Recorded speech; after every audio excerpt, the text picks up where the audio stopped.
परिवार आनंदी राहण्यासाठी प्रत्येकाने पाळावयाचे काही नियम आम्ही आपल्यासमोर सादर करतोय. वाचनात आलेला एक सुंदर असा लेख. एका वेळेस एकानेच चिडावे. चूक झाली तर मान्य करावी, माफी नंतर मागितली तरी चालेल. घरात प्रत्येक गोष्ट बोलावी, लपवा छपवी नको.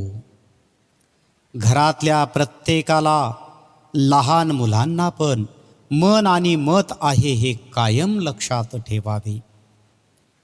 आपला नवरा किंवा मुलगा हा फक्त आपल्याच मालकीचा आहे ही भावना पहिले काढून टाका.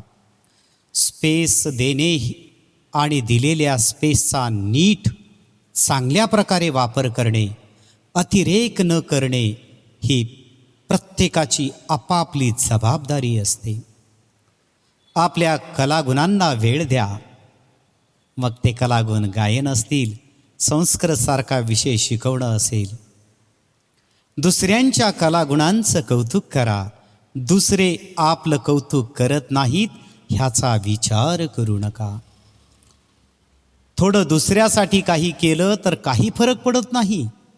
करा, पण बोलून दाखवू नका. आपला स्वभाव जसा आहे तसाच दाखवा. आपण खूप काहीतरी विशेष करतोय असा समज मनातून काढून टाका. बोला, विचार करा, पण सगळं घरात. माहेरच्यांना ह्यात अजिबात ओढू नका. त्यांना सांगून त्रास मात्र दोघांनाच होणार. खराय, जिभेवर खडी साखर आणि डोक्यावर बर्फ ठेवा.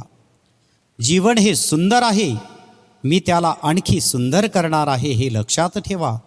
सोडून द्यायला शिका. सगळ्यात महत्त्वाचं म्हणजे आनंदी लोकांच्या सहवासात राहा. सारखं सारखं रडू नका. डोक्याला त्रास देणारा सहवास करून घेऊ नका. धन्यवाद.